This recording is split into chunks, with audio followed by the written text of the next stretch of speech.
Hello everyone, welcome to Shift Style. Today I have a very special story for you. It's about a story how I traveled from the US to Taiwan and go to this North Port beach in Taichung and accidentally lost my drone because it landed under the water. And if you haven't checked out my travel video, feel free to check out this link here. So I was really lucky because I met some surfers and I think they eventually found the drone and then they gave it to a guy who's also flying drone there, and that person reached out to DJI and got back to me and also shipped the drone back to my parents in Taipei, and eventually my parents shipped out the drone back to me. I've been always curious about learning new things, and I'm also a big fan of the ocean. I grew up in a small city near the ocean in Taiwan, and then I moved to Orange County. So I've been to numerous beaches from Newport Beach, Dove Beach, Santa Monica, and all the way to the beaches in NorCal. So I truly appreciate the feeling of awe and amazement every time I visit the beach, and I actually enjoy swimming in the ocean as well. I even tried surfing once, but I really suck at it. So in recent years, I've gotten much more interested in photography and flying drones whenever I visit a new place. So feel free to check out my unbox video for the drones as well if you haven't checked out. So let me take you back to this story of appreciation. So Taichung is about a 2.5 hour drive from Taipei, and you can see those wind turbines. And the reason why I picked this place is because it was suggested by my brother, and at the same time, like this place, the wind turbine really resembles those wind turbines that we see back in California, especially if you drive on the Highway 5. So as you get closer to the beach, you can see the sand and there are some industrial factory over there. But overall, it's a very easy place to find, and there's so much parking here. Maybe we went on a weekday, so there is not that many people. So once you park here, you can cross this stairway, and you can already start to see a lot of fish. I think these are tilapia. And my parents were a little bit afraid of the sun, so only my brother and me are going to visit the beach. As you can see, one side is the parking lot and another side is the beach, and there are already some people surfing there. And you can see here, this is my brother. He's also using his GoPro to help me get some raw videos.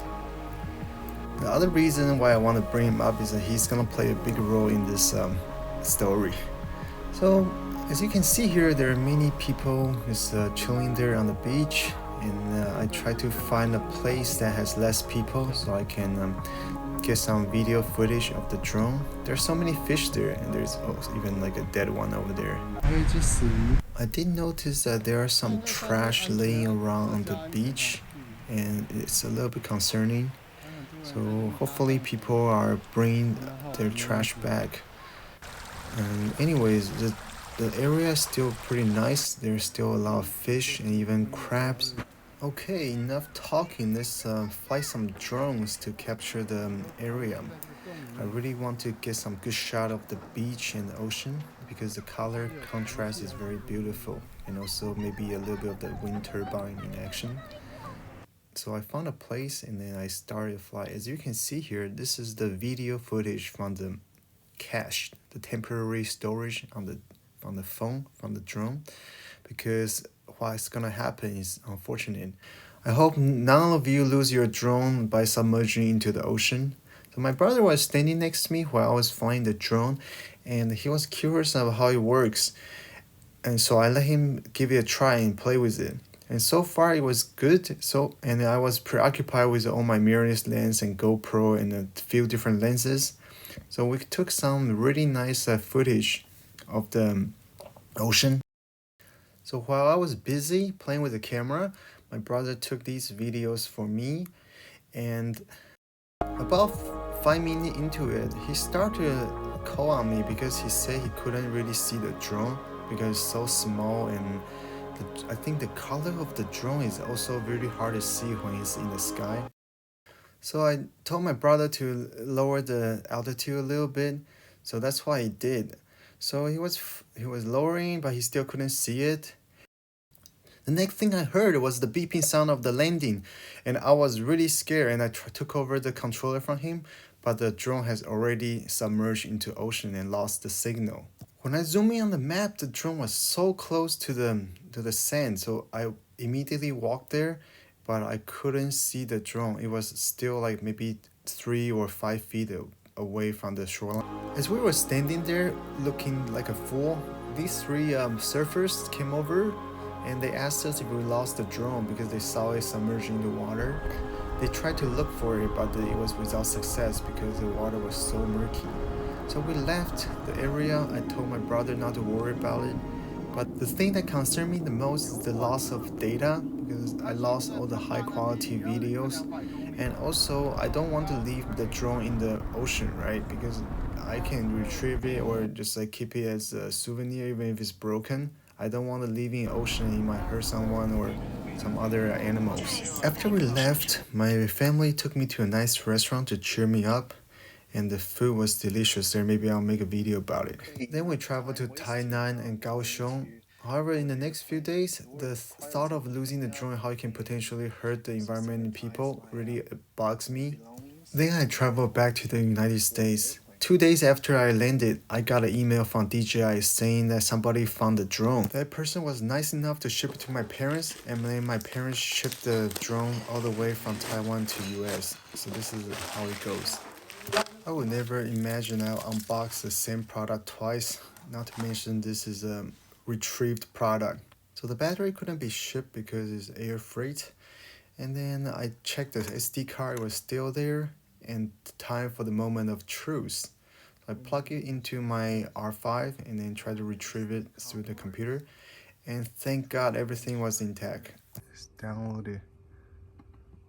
Wow, oh my God, that's amazing. Oh my God, it works. SD card still works after submerging water. I mean salt water. Wow. God bless you, SanDisk. So here we go. These are the 4K 24 frames per second from the Mavic 2. And I hope you can enjoy these footage, because I also want to bring out another point about when you visit the ocean.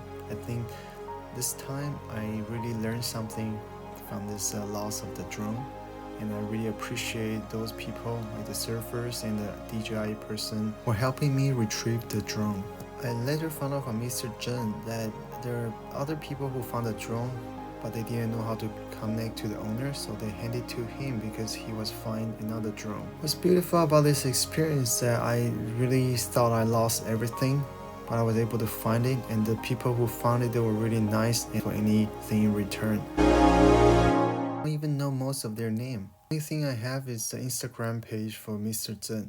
Later, I found out about this project by Openseas, which bring out awareness for taking out plastic from the ocean. As you can see here in this video from Vox, there are plastic bags 2,000 meters down in the ocean, which is very, very shocking and scary to me. I also want to use this as an opportunity to bring out more awareness about ocean conservation. As you can see from the sample footage from the National Oceanic and Atmospheric Administration, short for NOAA, the ocean should be so pure and clean, like the footage here. If you're interested, I'll leave the link down below so you can also explore the raw footage from the government agency, because you can see many beautiful things in the ocean. So together, let's make the world a better place by keeping the environment clean for the next generation. I'll include more footage of the videos from NOAA because they're just so amazing to look at. So please feel free to do the following 2 things. Please like and subscribe, and feel free to share to your friends and family if you enjoy this content. And feel free to check out the NOAA and also the Openseas projects. And you can do whatever you want to help out with the environment. Hope you enjoyed this video, and thank you so much for watching. I'll leave some footage of how NOAA discovered a warship that was sank into the ocean in World War I. Feel free to leave it down in the comment section if you have lost anything in the ocean and were you able to retrieve it back. Thank you so much for watching again. ROV that's deployed off the ship Okeanos Explorer. This morning we are investigating a World War I shipwreck called the S-19 submarine. Dan Warren's helping us out by looking at some historic images online. Definitely remove the dive planes. So the corals on this, the light colored ones that you see are mostly Thorella.